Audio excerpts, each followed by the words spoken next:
Today I'm going to be changing the engine oil on a 2004 Yamaha Grizzly 660. Now this process should be exactly the same for years 2002 through 2008 Yamaha Grizzly 660 YFM 660. But the process should be very similar for other years and models as well. So here's the oil we're going to be using. Yamalube SAE 10W40. This is what the manufacturer specifies for this unit. We're going to be using an OEM filter. You can see the part number there. And our crush washer. We're going to be replacing the crush washer, but you don't necessarily need to. Just inspect it, make sure it's in good condition. Now, one reason I'm not going to be using aftermarket oil is because this particular unit is a wet clutch model, and so the Yamaha, this ATV, unlike Polaris, uses wet clutch, so the engine oil lubricates the transmission and the clutches, so it's more picky about which oil you have in it. You can't just there's more leeway if you're just changing oil on like a Polaris, which is not a wet clutch model. So let's get into it. Okay, the first thing you're going to want to do is to start the engine and idle it for a few minutes just to get the oil nice and warm, to make sure you drain all of it.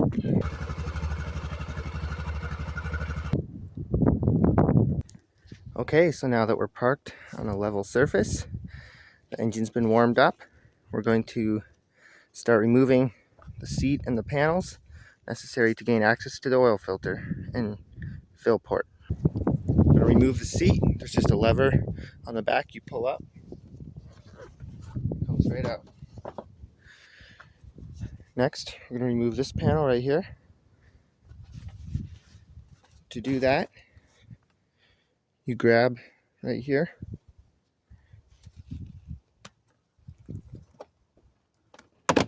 You pull up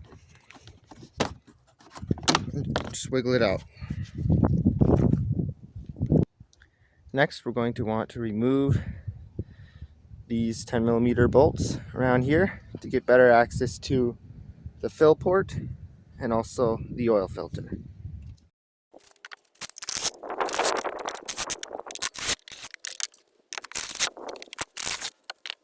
Then we'll pull it outward and up.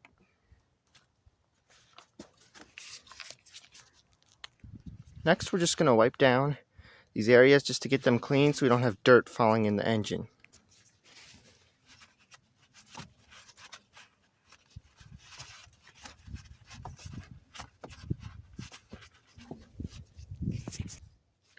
Alright, next we're going to take the key out of the ignition to make sure it won't start. Just extra precaution. Now we're going to go underneath, and if you look right up, the drain bolt. Let me get a better view for you. So right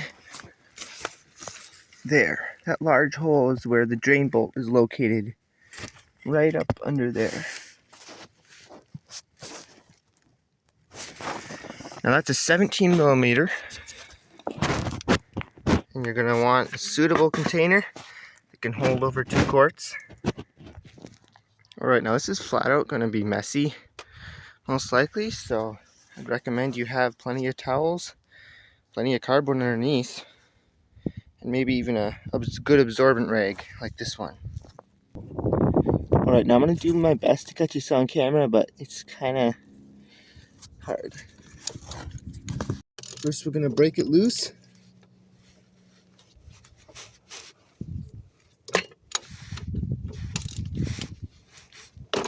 That was tough. Now you can see what I'm doing here. I'm tilting the bucket to get in my socket, and I'm going to unthread it, and then it's all going to spill. Plenty of rags here. Now you want to be careful because this can be hot. This oil is going to be warm. You don't want to burn yourself.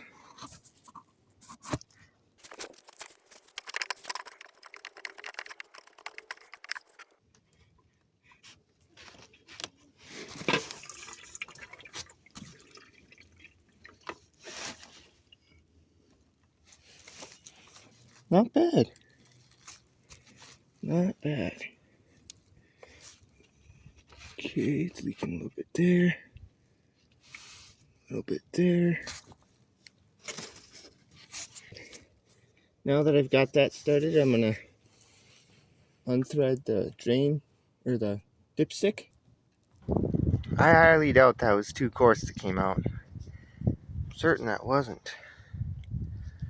So I'm not sure if it really just had that low of oil. That's not good. But anyways, now we're going to be cleaning right up here. Just going to put some towels in there and try to sop up some of that oil. Okay, now as you can see, I just removed that panel that was underneath there. It just got full of oil, and I'd actually recommend you probably just take that off. It's 4 10mm bolts, just right up under there. Might as well just take it off, and now you've got nice, good access to the bolt, and it just goes straight down, doesn't go all over everything. Okay, so I shifted the engine or the unit into neutral. It makes the bar go up a little more, give me a little more clearance. Now we're going to remove the oil filter. So I'm going to put a good absorber under there to try to keep as much of the oil off of the engine as possible. Now we're going to get our oil filter wrench. Okay, I have oil filter tool here. Now we're just going to remove the oil filter and hope there's no mess.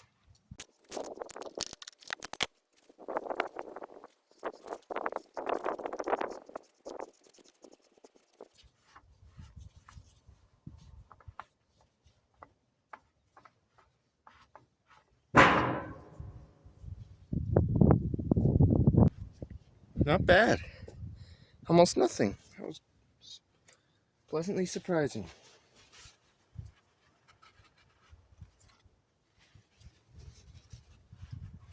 Now we're just going to wipe down these surfaces. I'm going to use a little brake cleaner, clean it up good, and we'll get ready to install the new oil filter. Alright, it's all clean, ready for the filter. Alright, so we're going to take our filter here, and we are going to lightly coat the gasket with new engine oil. I have a smaller container here, so it's easier to pour with. Alright, it looks like there's already some grease on here, but we'll just put a little more oil, like the manual says. And it also says to make sure that the O-ring is seated properly. So make sure it's not coming out. Alright, and I'll just give it one last wipe, make sure there's no debris.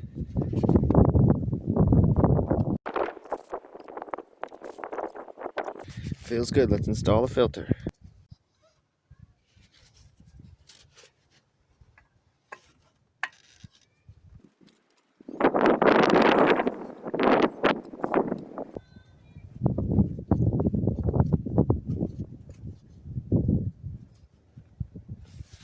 Alright, now Yamaha does it a little differently. They tell you to torque it to a specific torque value.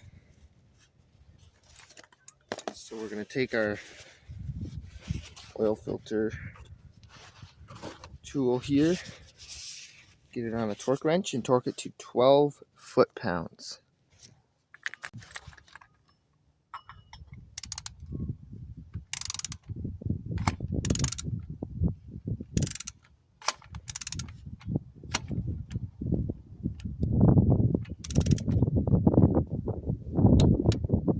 Foot-pounds right there.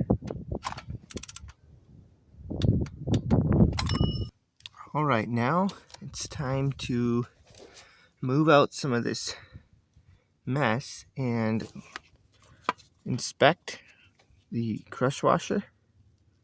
Now I have a new crush washer. I'm just going to be installing that. First we're going to clean up the bolt. Okay, so we've got the clean drain plug here. And then we're going to take our crush washer, a new one,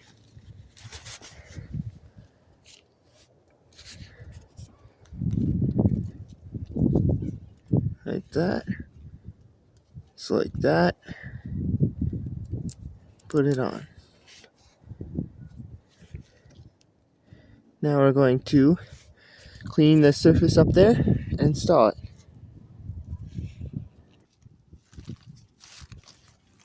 Alright, we're threading that in. We're going to grab our torque wrench.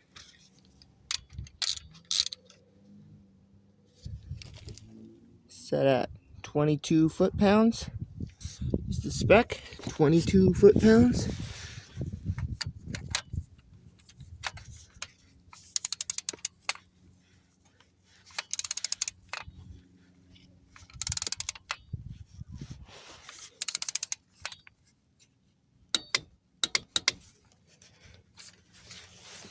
And there we are.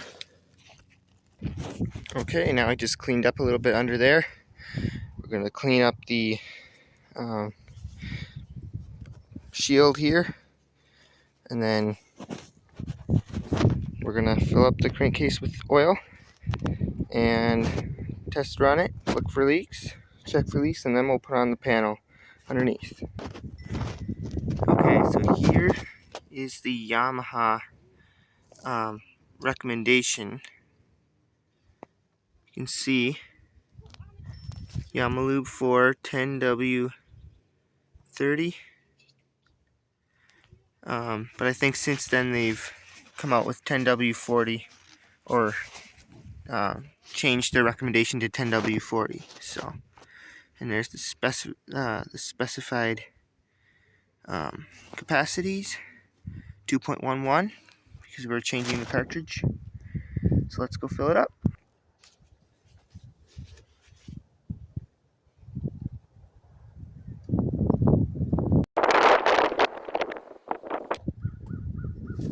And I'll just continue filling till we're at about 2 quarts. Go a little bit less.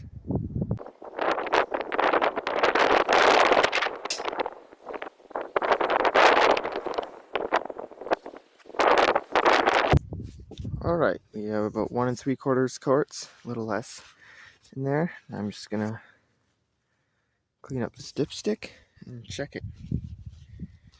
But it's not going to be a correct measurement because it hasn't cycled through the oil system.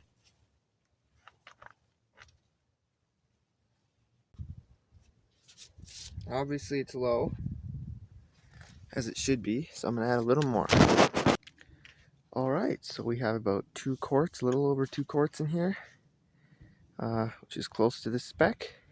Now I'm going to start it and idle it for a few minutes, then shut it off, let it sit for a few minutes, and check the oil level. Alright, now while it's running, after a couple minutes, we're going to be checking the oil filter location and the drain plug for oil leaks. Okay, now it's been a few minutes of idling. We're going to turn it off. I'm going to just look for leaks and then we will check the oil level. Alright, looks good. There's no leaks there. And then coming down here, there's the drain plug. No leaks there. So we're good. Okay, so it's been a few minutes now for the oil to settle.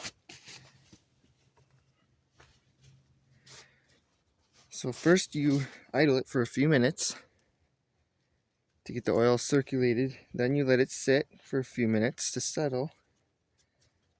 Then you when the panel would normally be here, you'd open the little flap, unscrew the dipstick, wipe it down, then you insert the dipstick back in.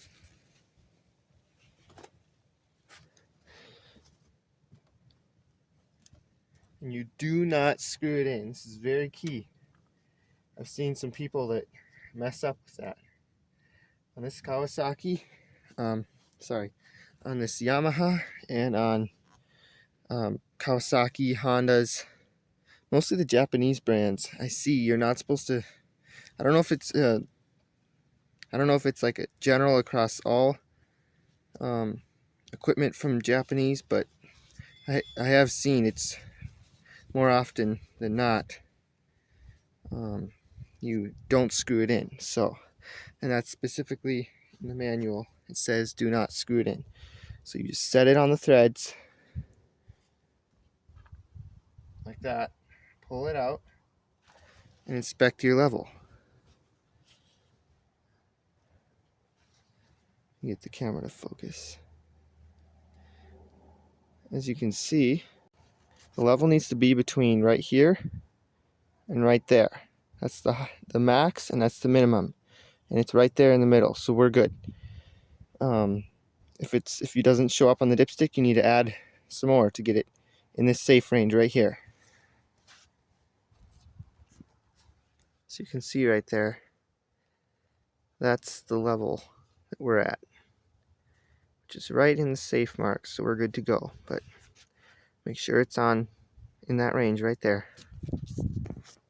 So now that we know our level is good, we're gonna install this panel. First, make sure you put back anything that was moved.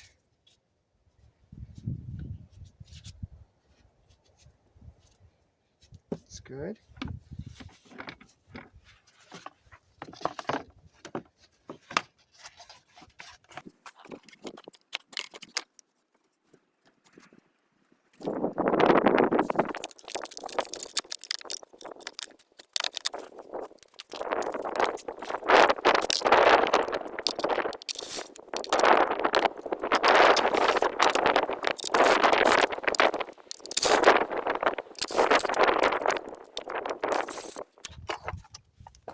Okay, now we'll check it with a ratchet.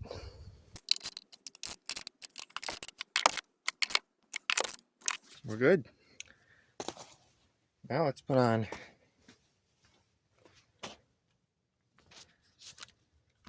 this one right here.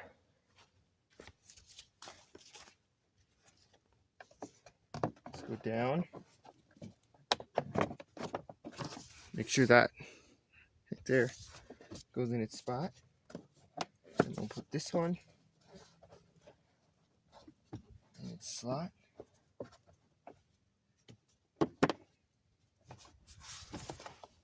Then we'll lift this up here, get that in.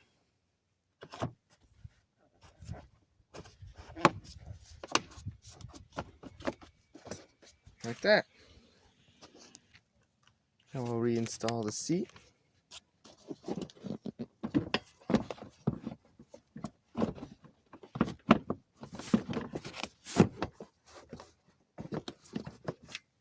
Locked in.